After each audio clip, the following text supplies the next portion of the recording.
기독교 신앙 내용을 체계적으로 정리해 놓은 것을 이제 교리라고 합니다. 교리. 이제 이 말을 영어로는 이제 도그마라고 합니다. 어려운 말이죠. 근데 교리 자체가 들으면 머리가 딱딱 아픈 그런 단어입니다. 근데 성경 자체는 교리적으로 정리가 되어 있는 건 아니에요. 창조시부터 하나님이 일하신 내용을 쭉 기록해 두고 있는 것이 성경입니다. 이런 하나님의 사역을 사람들이 일방적으로 주제를 가지고 기독론, 즉 예수님에 관해서 또 하나님에 관해서 구속에 관해서 이렇게 모아놓은 것이 교리입니다. 그걸 교리라고 하고 그걸 공부하는 신학을 조직신학이다, 그렇게 이야기를 합니다. 전문적으로 우리가 이 교리를 공부하지 않아도 여러분들이 성경을 교회를 다니면서 많이 읽으셨고 또 우리 성경 공부를 통해 가지고 여러분들이 또 교리도 익히시고 설교를 들으면서 나름대로 신앙의 원리를 배우게 됩니다. 그 중에 하나가 이제 우리 사람이 어떻게 구성되어 있느냐라고 하는 것을 교리적으로 보면 이원론과 삼원론으로 이렇게 나눕니다. 그러니까 이원론이라고 하는 것은 우리 사람이 두 가지로 만들어졌다라고 하는 것이고요. 또 하나는 사람이 세 가지로 만들어졌다라고 하는 겁니다. 근데 그게 두 가지로 만들어졌다고 하는 것은 영과 육으로 만들어졌다고 하는 것이 있고요. 또 하나는 영과 육과 혼으로 만들어졌다라고 이야기하는 이 삼중 구조로 만들어져 있다, 이중 구조로 만들어져 있다, 이렇게 이야기하는 분들이 있습니다. 신학적으로는 우리 기독교 대한성결교회는 기독교 대한성결교회는 두 가지로 만들어져 있다. 영과 육으로 만들어져 있다는 것이 우리 기독교 대한성결교회의 입장입니다. 근데 그 입장도 맞는 이야기이지만 다른 교단이나 다른 신학자들은 영, 육, 혼, 이 세 가지로 만들어져 있는데 영은 하나님을 만나고 하나님을 인지할 수 있는 능력을 가진 그 부분이 영이고, 혼은 우리가 공부하고 또 지식을 습득하고 우리가 깨닫고 하는 이런 것을 혼의 부분이다, 이렇게 봅니다. 그래서 영과 혼은 조금 차이가 있어서 영은 하나님을 알 수 있는 지식이 들어가는 능력을 가진 우리 인간의 부분, 혼은 우리가 공부하고 지식을 습득하고 이성적인 판단을 하는 그 부분이 혼이다. 그리고 육은 우리가 가지고 있는 이 육이고요. 그렇게 이야기하는 분들이 있습니다. 그러니까 영, 육, 혼 이렇게 이야기하는 것이 맞다고도 할 수 있고 아니다, 그건 다 통틀어서 영이라고 부른다라고 하는 우리 교단의 입장도 맞다고 할 수 있습니다. 그러니까 그게 어떤 게 틀렸다 맞다라고 할 수는 없지만 그런 생각을 가지고 있는 것은 다분히 하나님이 그렇게 말씀하신 것이 아니라 사람들이 이 성경을 보면서 그렇게 판단하고 교리를 만든 거예요. 그러니까 이건 다분히 인간적이고 인간 위주로 말하는 교리입니다. 그러니까 하나님은 우리가 알지 못하는 다른 부분을 우리 몸 안에다 넣어 두셨을 수도 있지요. 그런데 사람들은 그걸 그렇게 분류를 하고 있다라고 하는 거죠. 그러니까 사람 위주의 교리다, 이렇게 생각을 하시면 되겠고, 저는 이런 이야기를 해드리면서 여러분들이 좀 이해를 돕기 위해서 하나님 편에서 하나님의 속성이 어떤 것인가를 잘 보여주는 사건이 있습니다. 그게 하나가 뭐냐면 이스라엘 백성들이 애굽에서 나왔잖아요. 먹을 게 없다고 막 이렇게 불평들을 하니까 하나님이 하늘에서 만나와 메추라기를 주셨어요. 근데 만나와 메추라기를 주셨는데 만나를 주시면서 하나님이 뭐라고 말씀하셨는가 하면, 야, 먹을 만치마 가져가라. 그리고 아침까지 남겨두면 안 된다, 이렇게 말씀하셨거든요. 그리고 하나님이 만나를 광야 다니는 동안에 내내 내려주셨습니다. 근데 사람들이 그 광야에서 이게 만나가 내리는 것을 보면서 그 만나를 어떻게 했겠습니까? 내일 아침까지 남겨두지 않고 오늘 저녁까지 우리가 다 먹을 수 있는 양만 챙겨서 갔겠습니까? 아니면 야, 내가 더 먹어야지, 이런 생각으로 챙겨 갔겠습니까? 여러분, 이거는 답이 나와 있습니다. 답이 어디 나와 있느냐면 식당 같은 데 가보면 김치가 너무 많이 버려집니다. 제발 먹을 만치마 가져가십시오. 이렇게 써져 있는 식당이 있고, 또 어떤 뷔페 식당에 가보면 어떻게 돼 있는가 하면 음식을 남기면 예, 음식을 남기면 벌금이 있습니다. 이렇게 이야기를 하고 있습니다. 이제 이런 것을 볼 때 이 이스라엘 백성들이 광야에서 만나가 내렸을 때 그 만나를 먹을 만치 가져갔겠습니까? 아니면 내일 아침에 썩는 한이 있더라도 더 가져갔겠습니까? 더 가져갔지요. 더 가져갔습니다. 그러니까 챙기고 또 챙겼습니다. 자, 그런데 하나님이 내일 아침까지 남겨두면 썩게 되는데, 내일 아침까지 남겨두어 썩는 일이 생기면 그 다음 날부터는 내가 먹을 걸 주지 않겠다. 이렇게 하셨느냐? 아닙니다. 그래도 또 주셨습니다. 그래도 또 주셨고 또 주셨다는 것이 하나님의 속성을 보여주는 거고요. 또 우리 신약 성경에 와 보면 예수님이 이제 들판에 모인 이제 말씀을 듣기 위해 모인 무리들에게 배가 고파지니까 오병이어의 축복 사건을 일으키셨습니다. 조그마한 어린아이가 가지고 있는 보리떡 5개와 물고기 2마리를 가지고 하늘을 우러러 축사하시니까 거기에 모였던 5천 명이 실컷 먹고, 여자와 어린아이를 제외한 5천 명이 실컷 먹고 12광줄이나 남았다. 이렇게 되어 있습니다.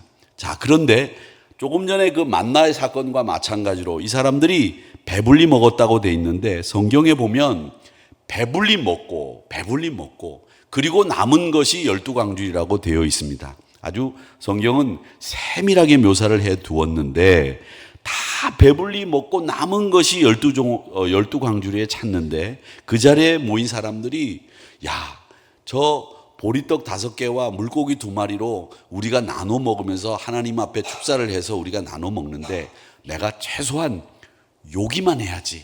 그래야 여기 있는 사람들이 다 먹을 테니까. 이렇게 하면서 요기하는 정도로 배고픔만 면할 정도로 조금만 먹었겠습니까? 아니면 배 터지게 먹었겠습니까? 죄송합니다. 막말을 막 해서. 성경이 그렇게 얘기하고 있어요. 배불리 먹고 그랬습니다. 그러니까 이 당시의 사람들은 하루에 2끼 먹으면 부자예요. 하루에 1끼 먹는 게 보통이고 굶는 게 다반사인데, 실컷 먹을 수 있었던 그 상황에서 이분들이 성경 묘사대로 배불리 먹었을 겁니다. 근데 배불리만 먹었겠느냐라고 하는 거죠. 아니죠. 배불리 먹고 남은 것이 12광줄이니까 이분들이 챙기고 또 챙겼을 겁니다.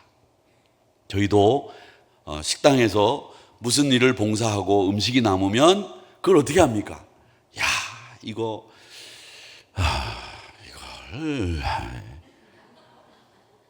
그래서 이게 봉사하신 분들이 공평하게 n분의 1로 일하신 순서대로 남은 음식을 나눠가면 되는데, 이게 어떤 분들은 제가 목회를 하면서 보니까 저는 못 봤어요. 사실은 못 보고 듣기로는 뭐라고 얘기하느냐면, 어떤 우리 교회 얘기가 아니에요. 여러분 오해하지 마세요. 우리 교회 얘기가 아니고 음식을 만들어 놓고 사람들이 먹기 전부터 챙기는 분이 있다라는 얘기를 제가 들었어요. 그래서 먹고 난 뒤에 남아서 봉사하신 분들이 나눠 가는 건 그거 어떻습니까? 괜찮습니다. 저는 그걸 굉장히 좋은 일이라고 생각을 합니다. 그런데 이 먹기 전에 벌써 자기 거를 챙기는 분이 있다라는 얘기가 제가 목회를 하면서 여러 차례 들었습니다. 자, 그런데 이렇게 챙기는데 이 사람들이 실컷 먹고, 야, 집에 우리 집사람이 아무것도 못 먹고 저러고 있는데 내가 챙겨가야지. 안 챙겼겠습니까? 챙겼겠어요. 챙겼을 겁니다. 제가 볼 때는 식구 수대로 챙겼다는 것에 한 표 던지겠습니다. 그게 맞습니다. 자, 그렇게 최대한 챙기고 12광주가 남았어요. 제가 지금 이 2가지 말씀을 드리는 이유는 뭐냐면, 우리가 하나님의 말씀을 듣든지 우리가 하나님의 말씀을 안 듣든지, 내 식구 것까지 챙기든지 안 챙기든지, 내일 아침에 썩어 문드러지는 한이 있어도 내가 먹을 것보다 더 많이 챙겨가는 욕심을 부리든지, 하나님은 찔끔찔끔 복을 주시는 분이 아니라, 주시려고 하면 썩는 한이 있어도 네 마음대로 한번 가져가 봐라, 이렇게 크게 최대한 팍팍 부어주시는 분이 누구다? 우리 하나님이다라는 거예요. 그러니까 우리가 챙겨야 되겠죠. 내일 아침에 썩는 한이 있어도 챙겨야 되겠죠. 제가 말씀드리려고 하는 핵심이 이겁니다. 우리 하나님은 주시기 좋아하시는 분이다. 만나도 남게 되면 썩지만 다음날 안 주거나 못 준다고 하지 아니하시고, 썩어서 버리는 한이 있더라도 챙기는 사람이 있더라도 하나님은 주시고 또 주시고 또 주시고 반복해서 주시는 분이시다라고 하는 겁니다.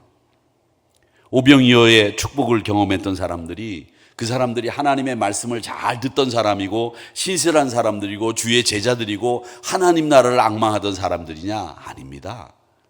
그런데도 불구하고 그분들에게 순종을 요구하지 않으시고 그들에게 원망하고 불평하고 뭐 어떤 거 상관없이 무조건 하나님은 원망하는 사람이건 어떤 사람이건 다 그들에게 배불리 먹고 남은 것이 12광주리가 되도록 주셨다라고 하는 겁니다. 그게 하나님이라는 거예요. 그런데 우리는 어떻게 하나님을 생각하느냐면, 목사들이, 신학자들이 이야기하는 가운데 여러분 순종하셔야 복 받습니다. 순종하지 않으면 먹을 것도 못 먹습니다. 이런 식으로 설교하고 이런 식으로 말한다는 거죠. 여러분, 하나님은 우리를 사랑하시기 때문에 사실은 우리가 하나님을 버리지 않고 하나님 뜻 안에서 살기를 원하시지만, 그렇다고 우리에게 주실 것을 안 주시는 분이 아니다라는 겁니다. 저 같으면 목사이기 때문에 예수 안 믿는 사람들은 햇빛도, 우리 예수 믿는 사람에게는 24시간 중에 해 뜨는 시간이 12시간이면 12시간 풀로 예수 믿는 사람에게는 쬐어주시고, 예수 안 믿는 사람들에게는 하루 1시간 햇빛을 쬐어주시고, 공기도 잠자는 시간 빼놓고 숨 쉬는 시간에도 찔끔찔끔 주고, 말 안 들으면 차단하고, 요랬으면 좋겠어요. 목사 입장에서. 이게 인간의 마음이에요. 그런데 하나님은 그렇게 하시지 않습니다. 햇빛과 공기도, 우리가 살고 있는 이 세상에 하나님이 만드신 모든 것을 예수 안 믿는 분도 예수 믿는 분들도 다 마음껏 누릴 수 있도록 해주시는 분이 우리 하나님이시다라는 거예요. 좋으신 하나님이라고 하는 겁니다. 그러니까 여러분, 하나님이 우리 사람의 반응을 보고 주고 안 주고 하시는 분이 아니에요. 무조건 주시는 분입니다. 여러분, 예수 안 믿는다고 만약에 공기를 안 준다 그러면 어떻게 하겠습니까? 말 안 들으면 벌 내리시는 분, 그러면 우상하고 뭐가 다르냐는 거예요. 말 안 들으면 징계하시고 야단치시고 책망은 하시나 그래도 주실 것은 주신다는 거죠. 우리 부모님이 그러시지 않으셨습니까? 우리 부모님이 우리가 말 안 듣는다고 밥 먹지 말라고 야단을 치시기는 하지만 너는 밥도 먹지 마! 그랬지만 은근히 나중에 화가 풀리고 나면 밥도 다시 주시고 더 풍성하게 주시는 분이 우리 부모님 아니셨습니까? 그 부모님의 속성을 그대로 닮은 분이 누구다? 하나님이다라는 거예요. 그러니까 우리는 말 안 들으면 벌 내리시고 우상과 다를 바 없는 그런 분으로 생각하고 하나님을 판단해서는 안 된다. 하나님은 언제나 주시기를 좋아하시는 분이다 라고 하는 사실을 여러분 꼭 기억하시기를 바랍니다. 또 하나 우리가 생각할 것은, 우리가 지금 이제 교회에서 밥을 훈련하신 분들을 제자 양육을 하고 그것을 단계별로 거친 다음에 훈련을 마치고 여러분들이 또 밥 섬기미로 섬기는 이런 과정을 거치고 있습니다.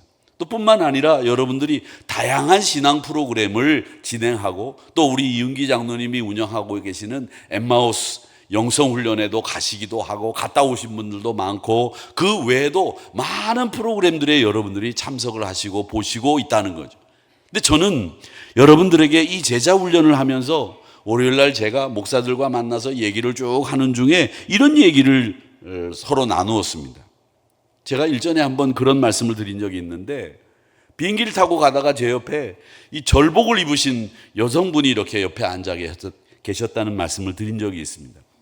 제가 이렇게 성경을 꺼내서 이제 주례를 보러 올라가는 길이었기 때문에 성경을 보고 이제 주례 말씀을 챙기고 이제 예식 어떻게 할 것인지 이렇게 챙기고 있으니까 저보고 목사님이냐고 그래서 예, 제가 목사입니다. 그랬더니 저도 교회를 열심히 다녔습니다. 권사였습니다. 아니 근데 왜 절복을 입고 어딜 가십니까? 예, 제가 지금 절에 올라가고 있습니다. 비행기를 타고 또 절에 가십니까? 네, 그렇습니다. 그런데 옛날에 제가 제자 훈련도 받고 교회 권사까지도 됐던 사람입니다. 이런 얘기를 해서 제가 충격을 받았던 적이 있었다 말씀을 드린 적이 있었습니다. 그 원인이 뭐였느냐? 저도 깊이 생각해 봤는데 제가 요 근래 생각을 해본 것은 우리 교회가 그 밥 섬김이 밥 훈련, 제자 양육 훈련 하면서 제가 깊이 이런 생각을 하고 많은 것을 이렇게 눈여겨보고 있습니다. 그런데 우리가 아는 것처럼 누가복음을 우리가 주일날마다 강의하면서 말씀을 증거할 때 이 누가복음의 이야기는 다 한결같이 뭐를 얘기하는 거냐면 제자도를 얘기하는 겁니다. 제자라면 어떻게 살아야 되느냐, 이걸 말씀드리고 있는 게 이 누가복음의 강의 내용입니다. 이 누가복음의 강의 내용의 제일 중요한 포인트가 그겁니다. 즉 제자는 어떤 사람이냐? 자기를 부인하고 자기 십자가를 지고 주님을 따르는 사람, 희생과 인내와 용서를 마음껏 베풀 수 있는 사람, 이 사람이 제자입니다. 이렇게 말씀을 드렸습니다. 지난 주일도. 그런데 이 제자 훈련을 하면서, 영성 훈련을 하면서, 밥 훈련을 하면서 우리가 생각해 보자는 거죠. 이 제자로서 내가 나를 부인하고 내 십자가를 지는 일을 정말 하고 있느냐, 아니면 자아만 커지고 있느냐, 이 생각을 해보자는 거죠. 내가 성경을 많이 알고, 내가 교회를 위해서 충성하고, 내가 교회 안에서 입지를 굳히는데 이런 밥 훈련을 활용하고, 또 그 훈련을 통해서 내가 얼마만큼 충성하는지를 보여주면서 자아를 키워나가는데 이런 훈련들을 이용하신다면 여러분 그거 하지 마세요. 제자 훈련이고 밥 훈련이고 제자 양육이고 제일 중요한 것은 자기를 죽이는 훈련을 더 많이 하고 자기를 죽이는 강도가 더 강해지고 내가 주님 앞에서 하찮은 존재라고 하는 것을 인정하는 것이 그 훈련의 결론이어야 합니다. 예수님이 제자 양육이라고 하는 특별한 교육 양식을 가지고 교육 프로그램을 운영하지 않으셨어요. 그냥 12명의 제자를 데리고 다니시면서 예수님의 삶을 그냥 보여주었어요. 그게 교육입니다. 교육은 바로 그겁니다. 여러분들이 밥 섬김이로 밥 교육을 받는 사람들에게 섬기는 것도 중요하지만 여러분의 삶이 어떤 것인가를 그대로 보여주는 거예요. 그게 진짜 섬김의 삶이고 자기를 부인하고 자기 십자가를 지는 것이지, 자아만 키워나가는 제자 훈련 아무리 받으면 뭐합니까? 결국은 중복 입고 절에 가는 거예요. 자기가 너무 커져 있으니 교회가 나에게 만족을 주지 못한다. 목사님의 설교를 들어보니 이 목사님의 설교가 더 좋다. 이렇게 자아만 커지고 귀만 커진 그런 신앙인으로 만들려고 밥 훈련을 하는 게 아니라는 거예요. 여러분 분명히 아셔야 됩니다. 어떤 프로그램이든지 어떤 신앙 훈련이든지 그것을 받는 순간에 내가 예수님의 제자가 되려고 한다라고 했을 때는 자아를 죽이는 연습을 계속해야 되는 거예요. 나를 부인하는 훈련이 되어지고 주님이 점점 내 삶에 큰 폭을 차지해야지 주님은 점점 더 작아지고 나만 커지는 이런 훈련은 소용없다는 거죠. 교육은 바로 그겁니다. 아이들에게 공부해라 말하지 마세요. 그냥 그 아이들 앞에서 여러분이 책을 가지고 가셔서 책 읽으시면 아이들 따라 공부합니다. 그게 우리가 주님의 삶을 닮아야 되는 이유이기도 하고 주님이 그런 삶을 보여주셨기 때문에 그 삶을 그냥 닮으면 되는 거예요. 자기를 죽이고 죽기까지 십자가에 매달려 순종하시는 주님을 본받으면 되는 거예요. 그리고 그렇게 살면 그게 교육인 거예요. 그러니까 그렇게 살지 못하는 저희들이 그렇게 살려고 아둥바둥 애를 쓰고 적어도 그렇게 살려고 하는 의지만큼은 분명히 가지고 있어야 그 그게 예수 믿는 사람 아니겠느냐라는 거죠. 예레미야 16장은 성경이 뭘 강조하는지를 우리에게 보여주는데, 이 사람들은요, 이 자연스럽게 이 말꼬리 잡는 걸 굉장히 좋아합니다. 사람이 한 말 가지고 이런 말 저런 말을 하죠. 차를 운전하다 보면 요즘에는 뭐 그런 일이 별로 없지만 아직도 그런 일이 있더라고요. 경미한 사고가 이렇게 일어나면 사고가 일어나면 어떻게 하느냐 하면 먼저 선배들이 이렇게 얘기합니다. 차 사고를 이렇게 맞으면 일단 다쳤으면 내릴 때 어떻게 내려야 됩니까? 이러고 내려야 된다는 거죠. 그리고 기선제압을 해야 된다는 거죠. 상대방이 잘못한 것을 지적을 하고 상대방이 뭘 잘못했는지, 나는 잘못한 게 하나도 없다는 이 기선제압을 하는데, 그 기선제압의 제일 큰 건 목소리가 커야 된다, 이렇게 배웠습니다. 그렇게 얘기를 하다가 상대방이 혹시 거짓말을 하거나 상스러운 말을 하거나 이상한 언사를 하게 되면 그걸 트집을 잡아서 상대방을 제압을 하는 거죠. 여러분, 그게 맞습니다. 아시겠습니까? 그리고 내렸는데 안 돌아가네. 이렇게 한 다음에 그거 어떻게 그렇게 받았어요? 저는 뭐 이렇게 조심하시지 말이에요. 막 이제 이렇게 얘기를 하게 되는 거죠. 이제 그렇게 얘기하다가 상대방이 뭐를 잘못한 거친 말이나 행동을 하게 되면 사고가 중심이 아니라 이제는 그 사람이 한 거친 말이나 행동이 중심이 돼서 감정이 격하게 되고, 그런 다음에는 그 일을 가지고 싸우면서 결국은 이게 치고받는 일들도 생기게 되는 거예요. 아이들이 싸우고 들어오면 아이들이 이야기를, 이 아이 이야기도 들어보고 저 아이 얘기도 들어봐야 되는데 우리 아이 이야기만 들어보고 기분 나빠서 나가서 부부 싸움으로 번지는 것 똑같습니다. 제가 이 말씀을 드리는 이유는 뭐냐면, 본질이 아닌 것에 다른 것 때문에 싸움이 생기듯이 예레미야 16장은 하나님의 뜻을 왜곡하고 하나님의 뜻을 철저히 이해하지 못하는 이런 사례를 잘 말해둔 장이 이 예레미야 16장이라는 거예요. 그래서 하나님이 왜 내 마음을 모르냐, 왜 내 뜻을 모르냐, 왜 너희들 다른 거 가지고 그렇게 얘기하냐, 네가 가서 그들에게 보게 해라, 봐라. 그런 다음에 하나님이 어떤 분인지 알게 해주어라. 그 말씀을 하는 내용이 오늘 이 예레미야 16장의 내용입니다. 그래서 그 내용을 설명하기 전에 여러분들에게 예수님이, 하나님이 가지고 있는 속성이 무엇인지를 설명하기 위해서 오병이어의 이야기도 해드렸고 만나 이야기도 해드린 겁니다. 하나님은 우리가 생각하는 그런 하나님이 아니다라는 것을 하나님이 예레미야 선지자에게 말씀하는 거예요. 좀 보게 해라. 그리고 알게 해라. 예레미야야, 얼마나 속이 답답하신지 그 이야기를 하시는 겁니다. 그러면서 이 16장에는 하지 말라는 3가지 이야기가 나오는데, 그 이야기가 2절부터 쭉 나옵니다. 그 땅에서 아내를 맞이하지 말고 자녀 두지 말고, 또 여호와가 말씀하실 때 독한 병으로 죽어도 슬퍼할 사람이 없고, 그리고 칼과 기근에 망하고 그 시체는 공중의 새와 땅의 짐승의 밥이 된다. 얼핏 이 말씀을 보면 저주의 말씀처럼 보이죠. 근데 이 말씀은 무슨 말이냐면, 예레미야가 활동하던 시절에 남한국 유다는 이제 멸망 직전으로 가는 겁니다. 제일 중요한 포인트가 그거예요. 뭐냐면 이 거짓 선지자들은 우리나라 안 망한다 말이지, 걱정하지 마라 말이지. 지금 그렇게 얘기하고 있는 거예요. 그런데 예레미야 선지자는 분명히 바벨론에 의해서 이 남유다가 이제 결국 멸망하고 포로로 끌려가는 일이 생기는 것을 뻔히 하나님이 보여주셔서 알고 있는데, 거짓 선지자들은 안 망한다는 거예요. 그냥 편안히 잘 지내시라고, 뭐 예배 드리고 싶지 않으면 집에서 편안하게 영상 예배 드리고, 뭐 헌신은 뭐 하고 싶은 분만 뭐 한두 명 나와서 하시고 나머지는 편안하게 지내시다가 주님 오시려면 아직 멀었어. 걱정하지 말고 편안하게 신앙생활 잘 해보세요. 아셨지요? 할렐루야. 다음 주 금요일 예배 없고 수요일 예배 없고 주일날 예배 오려면 오시려면 오시고 영상 예배 보시고, 헌금 하시려면 뭐 하시고 안 하시려면 안 하시고. 어때요? 마음에 드세요?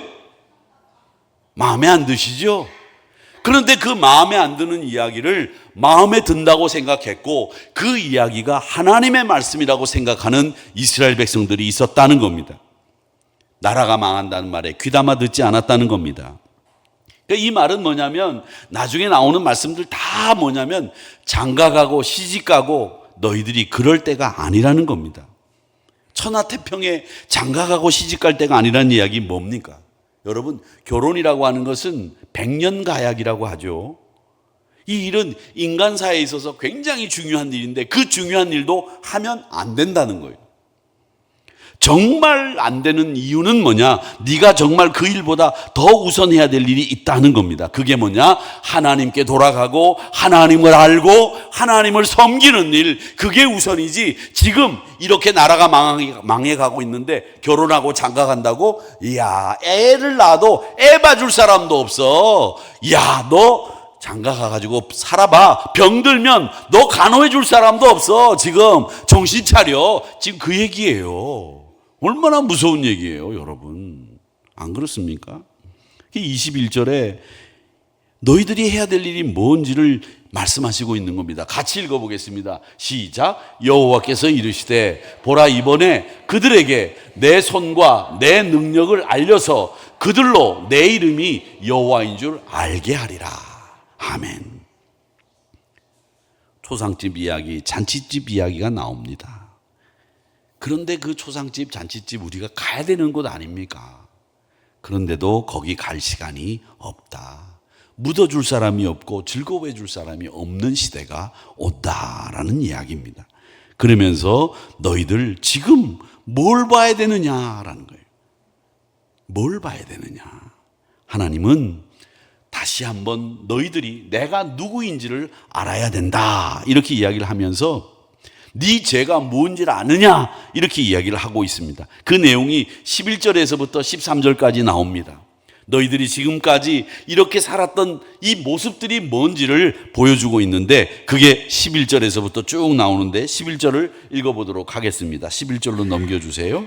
같이 읽어보겠습니다. 시작. 너는 그들에게 대답하기를 여호와께서 말씀하시되 너희 조상들이 나를 버리고 다른 신들을 따라서 그들을 섬기며 그들에게 절하고 나를 버려 내 율법을 지키지 아니하였음이라.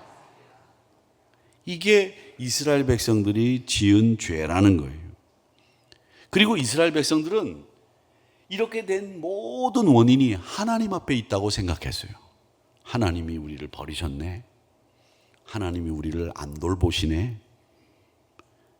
지금 우리나라가 이렇게 된 것도 하나님 탓, 저렇게 된 것도 하나님 탓, 하나님이 우리를 사랑하지 않아서 이렇게 된 것이라고 소리 지르고 있다는 거예요. 거기에 대해서 하나님이 그 이유가 뭔지를 설명해 주시는 거예요.